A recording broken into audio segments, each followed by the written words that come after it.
I was a drug dealer, a big drug dealer. So anything I ever did, I grew in it. Wow. It's not to glorify it in I any way. understand. It's just to show you that God will give you a spirit of entrepreneurship, Yeah. but it's up to you to decide on what side you're gonna bring it out on. Right.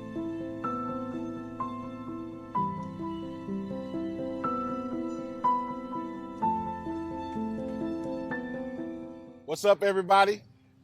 I'm Pastor Corey Brooks, and I'm still here in this tent. Can you believe it? 100 days from November the 20th to February 28th on this block that's called O Block. O, named after a young man named O.D. Perry, who was shot and killed, and the gangs picked up his name and called it O Block. We decided we're going to keep the O, but it's going to be called Opportunity Block. Why? Because we're creating opportunities. That's why I'm here in this tent, to bring awareness to the violence, but most of all, to build a community center to give opportunities to people who need it so desperately. We're trying to change a generation. And today I am so grateful to have on this Rooftop Revelation, Tina Jackson. And Tina is a wonderful sister who is a CEO of her own restaurant and has a remarkable story. Oftentimes we hear about the brothers in our neighborhood who have had trials and difficulties and gone to prison. But today, I want you to hear from Tina Jackson. I want you to hear her story and all about what she's doing right now to help change the lives of not just her family, but other young people who have been in the situation that she's in. So welcome, Tina. Thank you, Pastor.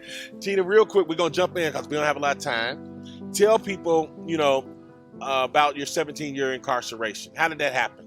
Okay, it's over like 3 bits though. Okay. Okay, so actually, I was a gang member, the Gangster Disciples, for years, and I was a drug dealer, a big drug dealer. So anything I ever did, I grew in it.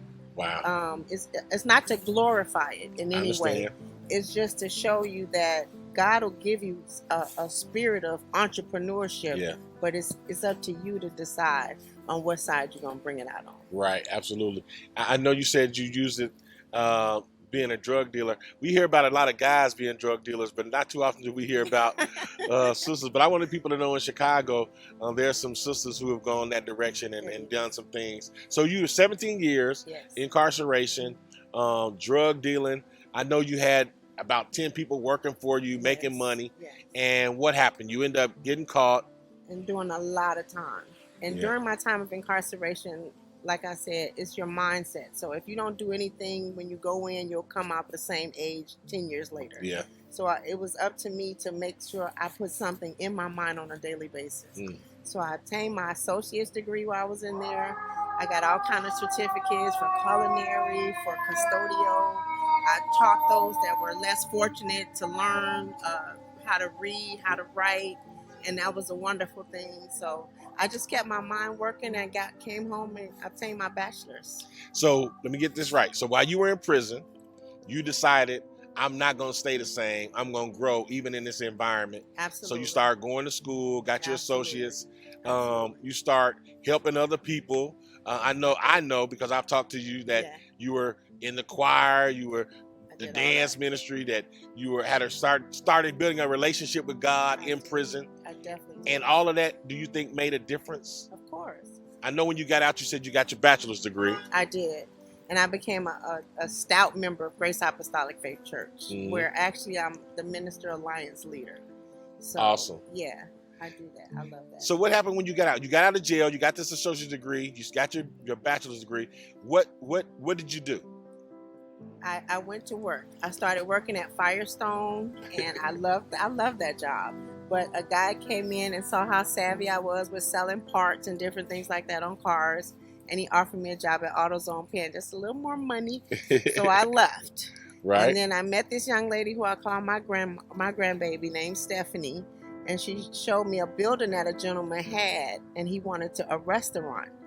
And during my bachelor degree, I had to write a business plan, and my business plan was called Wings, Greens, and Things. And my daughter Daisha said, "Mama, you can do this." So I looked at the plan, I started reading it, got in my spirit, and I started. That's awesome. And you know what? And you're a model of the type of sister we're trying to help. a sister who may have went the wrong way, but now wants to get back on track. And one of the reasons why we're building this center is so that we can have an entrepreneurial school, so that we can teach people how to be business owners, because that's so important in our neighborhood as relates to the violence. And a lot of people don't understand why that's important, but it really is, because people need to have financial foundations. They need to have things that they can rely on and build and inspire their children to maybe even pass on, and legacy. And so it's so important. So I want to thank you for being a model for what we're trying to do. And your restaurant, the food is so good. And for anybody who's ever in Chicago, tell them where to go. Come to Wings, Greens, and Things, 6767 South Chicago. We're definitely making a difference on the southeast side. You can look us up on Facebook, you can Google us, and you can look us up on Instagram. It's a tremendous story. A sister who did 17 years in prison, decided in prison, I'm going to make life better. I'm going to educate myself. Got out of prison, start developing her skills, utilizing her mind, doing things the right way, started a business, and now that business is thriving.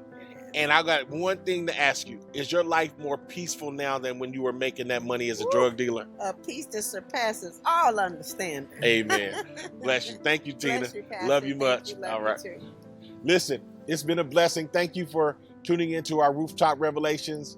And I want to thank Fox for giving me the opportunity to continually share the experiences in Chicago as we try to eliminate the violence from our lives. But most of all, we got to build this community center. So I want to say thank you, thank you, thank you.